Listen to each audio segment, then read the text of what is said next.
Union Budget 2023-2024. Highlights. Amrit Kal Ka Budget. Our nation has been recognized as a bright star despite the global economic slowdown. India is currently the fifth largest economy and has a projected growth trajectory of 7%. India's per capita income has doubled to over rupees 1.97 lakhs. The budget functions as the Saptarishi 7 priorities to guide us through the Amrit Kal. 1. Inclusive development. 2. Reaching the last mile. 3. Infrastructural investment. 4. Unleashing the potential. 5. Green growth. 6. Youth empower. 7. Financial sector. The fiscal deficit target for FY23 is retained at 6.4%. The same is estimated at 5.9% for FY24. Capital expenditure increased by 33% to rupees 10 lakhs crores, which is higher than the rupees 7.5 lakhs crore budgeted in the previous year, and the highest on record. The government has allocated rupees 5.94 lakhs crores to the Ministry of Defence, which is 13% more than last year's budget allocation, signifying the government's focus on domestic manufacturing. Railways received its highest ever capital outlay of rupees 240 lakhs crores. A national data governance policy will be rolled out to encourage innovation, research, and enable access to anonymized data. Pradhan Mantri Kaushal Vikas Yojana 4.0 will be launched to skill the young population. Amrit Pidi. Within the next 3 years, the scheme will cover new age courses for Industry 4.0 like coding, AI, robotics, mechatronics, IoT, 3D printing, drones, and soft skills. National Apprenticeship Promotion Scheme will be rolled out to provide a stipend support to 47 lakhs youth in 3 years. KYC procedure to be simplified further. PAN to be made a common business identifier. The scope of DigiLocker will be expanded to enable better innovative fintech. Domestic tourism will be promoted with new schemes such as Deco Apna Desh and Swadesh Darshan scheme. For theme-based tourism, MSME credit schemes will be revamped through an infusion of rupees 9,000 crores in the corpus. This will enable additional collateral-free guaranteed credit of rupees 2 lakhs crores. Incentives to IFSC. Relocation of funds to IFSC has certain tax exemptions. The deadline for relocation is extended till 31st March 2025. One-time new small savings scheme, Mahila Samman savings certificate to be made available for 2 years up to 2025. Scheme to allow a maximum deposit of up to rupees 2 lakhs. Yields 7.5% interest. The monthly income scheme limit doubled to rupees 9 lakhs, rupees 15 lakhs per joint accounts. Senior citizen savings scheme limit doubled to rupees 30 lakhs, with the objective of promoting timely payments to MSME. Proposed to insert a new clause H in section 43B to provide that any sum payable by the assessee to MSME shall be allowed as a deduction only on actual payment. Integrated IT portal to be established for ease of reclaiming shares and dividends under IAPF. Amendments relating to direct taxes. In the case of the new tax regime, a 100% rebate on taxes is available to individuals whose total income does not exceed rupees 7 lakhs.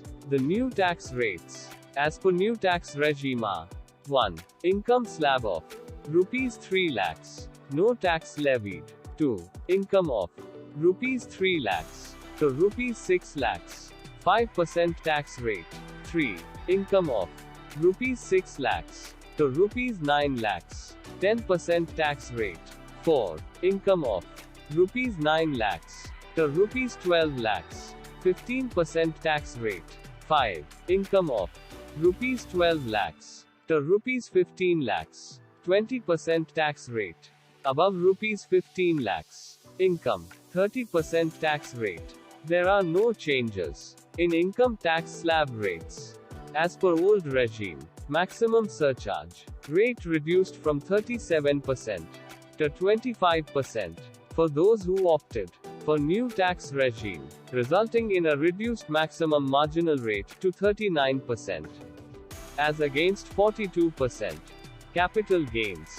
Investment of proceeds into residential property. Exemption limit under Section 54 and 54F is restricted to rupees 10 crores. Presumptive taxation scheme for businesses increased to rupees 3 crores from rupees 2 crores, and for specified professionals increased to rupees 75 lakhs from rupees 50 lakhs, where cash is less than 5%. Tax exemption limit on leave encashment on the retirement of non-government salaried employees increased from rupees 3 lakhs to rupees 25 lakhs.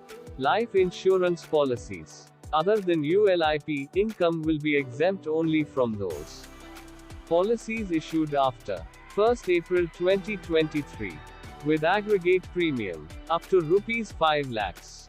Relief to startups in carrying forward and setting off of losses. 51% shareholding is relaxed, and carry forward timeline increased to 10 years from 7 years. Startup eligible for exemption.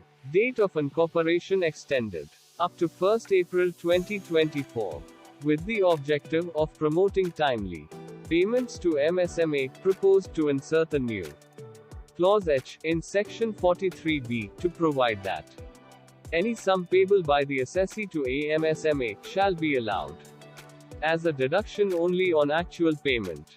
TDS extended for payment of interest on listed securities in dematerialized form. Transfer or redemption of market linked debentures are considered as short-term capital gains. Lower tax rate of 15% applicable for new manufacturing cooperative societies is introduced. New IT returns to be rolled out to facilitate user-friendly tax returns. Any winnings in online games will be taxable at 30%, and TDS will be deducted at the time of withdrawal or the end of the financial year, whichever is earlier on net winnings. Reintroducing Joint Commissioner Appeal as a first appellate authority to reduce the burden on the existing commissionerate offices. Amendments relating to indirect taxes. Reduction of basic customs duty on goods other than textile and agriculture from 21% to 13%. Import of raw materials required for the manufacture of lithium-ion cells used in batteries of electric vehicles will now be exempted from customs duty. Dealers under the composition scheme shall be eligible to supply goods through e-commerce operators. Input tax credit related to corporate social responsibility expenses incurred by companies as per the Companies Act 2013 have been marked as ineligible under Section 17(5) FA of the Central Goods and Services Tax Act 2017.